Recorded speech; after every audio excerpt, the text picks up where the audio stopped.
Imagine waking up on a Tuesday, grabbing your coffee, Right. and finding out that an AI agent has um, basically registered itself in your corporate directory. Right. And not just that, but it hijacked your mouse to click through a native operating system print dialog box. Yeah, just doing it right there on your screen. Exactly. And then, demanding a share of a $200 billion custom silicon budget just to exist. It's wild. It really is. So welcome to the deep dive. Today we are unpacking what is arguably the most pivotal week for AWS AI architecture so far this year. I mean, specifically, we're looking at the week of April 5th to April 11th, 2026. It really is a watershed moment for the industry. If we connect this to the bigger picture, what we are witnessing right now is a massive shift. Right. We are no longer just talking about how to build or query isolated AI models in a vacuum. Like just typing into a text box. Yeah, exactly. The focus has completely moved from the chat box to the operating system. We are now talking about how to actually govern, orchestrate, and physically power autonomous fleets of these models at a true enterprise scale. Okay, let's unpack this, because there is just an absolute avalanche of updates from Amazon Bedrock and, the wider AWS ecosystem this week. It really is. So to make sense of it for you, the listener, we're going to track the anatomy of a modern AI agent. I like that framing. Thanks. We'll start with the brains, the new defensive model capabilities and specialized fine-tuning. Right. From there, we explore the nervous system. So looking at how these agents are orchestrated and how they literally physically interact with your desktop. Which is fascinating. Oh, it really is. And then we'll look at the muscle, the massive data center infrastructure and the custom chips powering them. The hardware side. Yeah. And finally, we'll cover the immune system, which is how enterprises actually govern the financial cost and, well, the life cycle of these autonomous workers. So before an agent can act, before it can move a mouse or execute some complex corporate workflow, it obviously needs a highly specialized brain. Makes sense. And this week, we saw AWS and Anthropic completely redefine what specialized autonomous reasoning looks like, particularly in the realm of cybersecurity. Yeah, we saw exactly what that defense-first specialization looks like with Project Glasswing. Right. On April 7th, out of the U.S. East region, so Northern Virginia, Amazon Bedrock launched Claude Mythos Preview. A huge release. It is. This is Anthropic's newest model class. But, it wasn't just put out on the open console for anyone to use. It was released in a gated research preview. Which is very telling. Right. According to the AWS What's New post, it is laser-focused on autonomous cybersecurity, vulnerability discovery, and complex software coding. And the benchmarks they published alongside it are just staggering. I mean, Claude Mythos scored an unprecedented 93.9% on this SWE-bench Verified test. Just to pause on that for a second, because SWE-bench Verified isn't just some standard multiple-choice test. No, not at all. It is basically the gold standard for proving an AI can independently resolve real-world software issues. Exactly. It means the model can clone a GitHub repository, read a bug ticket, navigate thousands of lines of undocumented code, write the fix, and then actually pass the unit tests entirely on its own. Yeah. So hitting nearly 94% on that is, it's practically science fiction. It is a massive leap forward. But, the true significance of Claude Mythos is the shift it represents toward frontier models built exclusively for defense. Right. During their testing, this model didn't just pass benchmarks. It autonomously comprehended these massive, messy code bases and found thousands of zero-day vulnerabilities across major operating systems. Wow. Yeah. It even found an exploitable bug in OpenBSD that had been sitting there undetected for 27 years. Wait, 27 years. 27 years. That bug is literally older than some of the developers working on the code base today. Yeah, it's incredible.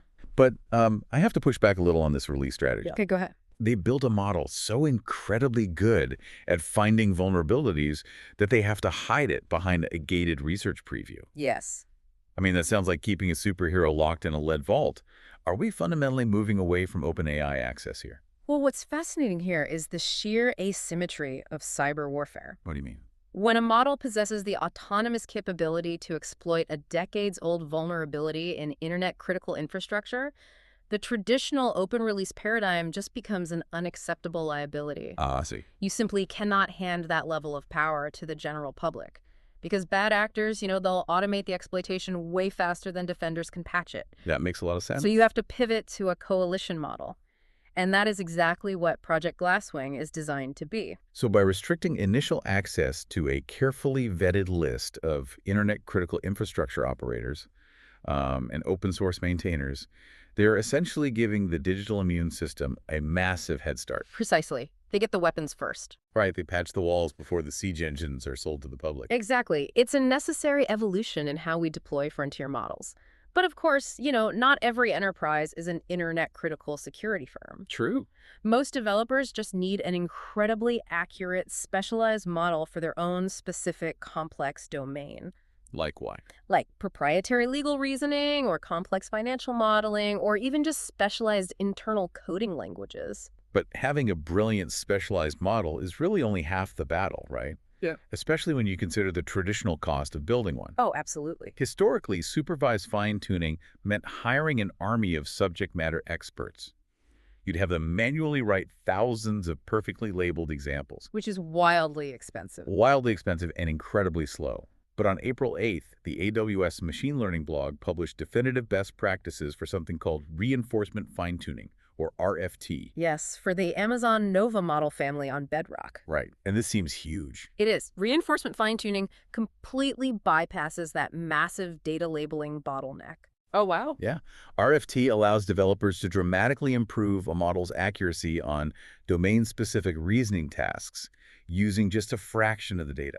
Wait, how much data are we talking? We are talking only maybe 100 to 1,000 samples. Wait, really? Only 100? I read through the RFT methodology and the mechanism here is just brilliant. It really is elegant. Instead of forcing the model to study thousands of static human-written answers, you use lambda-based reward functions. Exactly. So basically, you give the AI a complex problem and it attempts multiple different answers. Then an automated function, which, could be a script, a compiler, or even another large language model acting as a judge, instantly scores those attempts. It's essentially the difference between learning by reading a textbook and learning through immediate active feedback. Right, doing the actual work. The model is learning by trial, error, and programmatic scoring. This LLM as a judge, or compiler feedback loop, requires vastly less human intervention. Which saves a ton of money. Exactly. Right. Yet it produces superior accuracy for complex, multi-step tasks. You get a highly tuned, highly capable brain customized to your exact enterprise needs for a fraction of the cost. But let me play devil's advocate for a second. If every developer at a massive company, say a global bank or some logistics giant, deploys their own highly tuned Nova model, how does the rest of the enterprise even know it exists? They usually don't. Right. So you don't get efficiency, you just get a corporate Wild West. You need an orchestration layer to prevent utter chaos. And that is the billion-dollar bottleneck for enterprise AI right now. Yeah. The transition from isolated experimental prototypes to cohesive enterprise-wide deployment hinges entirely on discoverability and governance. Which AWS is tackling head-on. On April 9th, across 5 global regions, including the US, APAC, and the EU AWS, launched the AWS Agent Registry in preview within Amazon Bedrock AgentCore. A very necessary addition. Yeah, according to the AWS machine learning blog, this is a managed registry to discover, share, and govern AI agents, tools, and model context protocol servers across an entire organization. This directly solves that agent sprawl crisis you just mentioned. Yeah, exactly. Imagine a scenario where, the finance team builds a brilliant agent to process vendor invoices. Meanwhile, the HR team spends a month building one for employee onboarding. Right. And then IT builds one for hardware provisioning. Without a central registry, those teams operate in total silos. They duplicate efforts. They waste compute resources, and they create fragmented security policies. And you simply cannot reuse a tool you can't find. Exactly. The Agent Registry fixes this by providing a platform-agnostic directory with hybrid search. So a developer can search by specific keywords or just use natural language to say, show me all approved agents that have read access to the corporate directory. Right. It even includes strict approval workflows, meaning an agent has to pass governance checks to actually move from a draft state to being globally discoverable. It brings essential order to the chaos. Right. And frankly, that order is critically important when you consider what these agents are now physically capable of doing on a user's machine. Oh, this was the update that really made me sit up. Yeah. On April 8th, the Amazon Bedrock AgentCore Browser evolved in a massive way. Previously, agents interacted with web pages using the Chrome DevTools protocol. Right. CDP. Right. But AWS announced support for full OS-level interaction capabilities across 14 regions. This is wild. We are talking about literal mouse clicks, drags, complex keyboard shortcuts, and full desktop screenshots. The jump from the Chrome DevTools protocol to OS-level coordinates is just a massive technical leap. How so? Well, CDP is highly effective, but it relies on manipulating the document object model, the DOM, inside a specific browser tab. Okay. It only sees what the browser renders. So if a legacy internal web app triggers a native Windows security alert, or a system-level print dialog box, or relies on some complex right-click context menu that doesn't exist in the DOM, It breaks. exactly. A CDP-based agent gets completely stuck. It is totally blind to the actual operating system running outside that browser window. So by switching to OS-level coordinates, the agent is essentially looking at the pixels on the screen and moving the cursor just like a human would. Yes. But here's where it gets really interesting. Giving an autonomous AI literal control of my operating system's mouse and keyboard feels incredibly risky. It can be. It feels exactly like letting a teenager borrow my sports car. I mean, how do I know it won't crash? How do I know it isn't going to accidentally click delete all instead of save? You've hit on the exact friction point for enterprise user adoption. Right. If the end user doesn't have visual trust in the agent's actions, they will simply refuse to use it. I know I would. And that is exactly why AWS released a highly specific new TypeScript SDK component called Browser Live View alongside this update. Ah, right. The AWS Machine Learning blog detailed how developers can now embed a live Amazon DCV video stream of that AgentCore browser session directly into a React web app. And they do it securely using a SIG-v4 presigned URL. So it's not just some open video feed out on the internet, it's heavily authenticated. To run with your sports car analogy, the React Live View is the dashboard camera. Nice. It provides the end user with immediate real-time auditability. Instead of sending a prompt into the void and, waiting 3 minutes for a text response saying task complete. Which is terrifying. It is. But now the user can literally watch the AI agent move the mouse, navigate the legacy CRM system, fill out the forms, and click the buttons on their behalf live on their own screen. Okay, the dashboard camera is great for visibility. I can watch the teenager drive. Yeah. But if they swerve toward a ditch, I need a break. Yes, you do. If I'm watching this live video stream and I see the agent hovering its mouse over the wrong database to drop, what stops the disaster? That is where the architectural genius of this week's updates really shines. That passenger-side break you are looking for is stateful MCP client capabilities, Okay. which were added to the AgentCore runtime on April 9th. Let's break that down because, most standard API calls are stateless. Right. You send a prompt, you get a response, and the server instantly forgets you exist.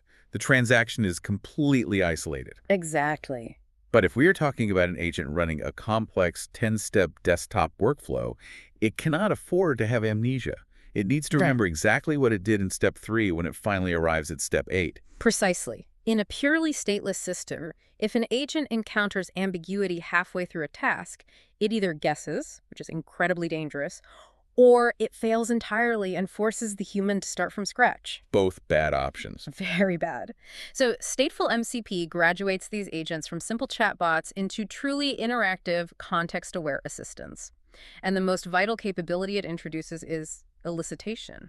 Elicitation, meaning it can proactively ask for human input mid-task. Exactly. The agent can pause a long-running workflow, retain all of its memory and context, and stream a progress notification back to the user. Well, that's clever. It can literally pause its mouse movements on that live video feed and ask, I found 3 different shipping addresses for this client in the database. Which one should I use? Or, more importantly for security, I am about to execute a wire transfer for $10,000. Should I click confirm? Right.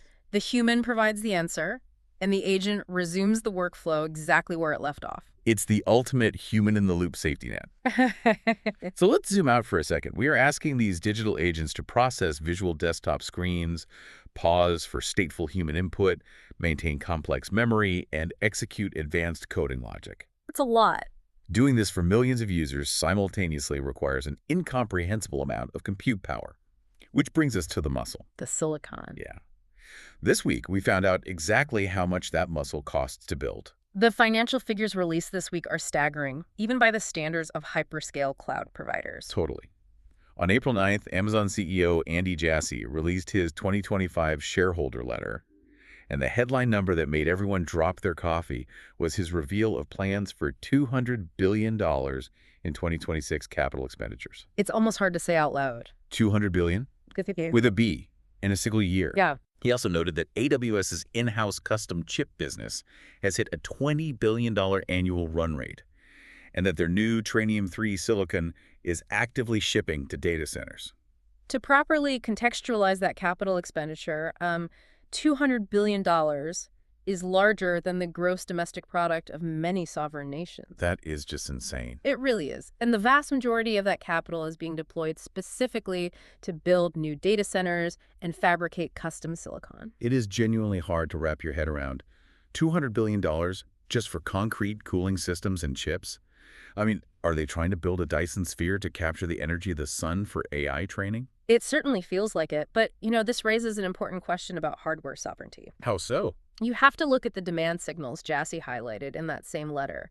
He explicitly noted that the AWS AI revenue run rate has crossed $15 billion. Wow. But the most telling metric was this: Amazon Bedrock processed more tokens in the first quarter of 2026 alone than it did in all previous years combined. Wait, really? That is a vertical hockey stick growth curve. It is. And when your token volume is compounding at that rate, relying entirely on third-party hardware vendors like NVIDIA becomes an existential corporate risk. Right, because of supply constraints. Exactly. You cannot control your profit margins, you are beholden to their release cycles, and you simply cannot guarantee supply when every other tech giant is fighting for those exact same GPUs. Makes total sense. So AWS is playing a multi-decade game here. By vertically integrating, by designing their own Trainium chips for AI training and Graviton chips for general compute, they break free from those external constraints. Right. They are ensuring they have the internal hardware capacity to power that exponential Bedrock growth. And we are already seeing massive Tier 1 customers validate that custom silicon strategy. Yes, we are. On April 7th, TechCrunch and Amazon reported that Uber has massively expanded its deal with AWS.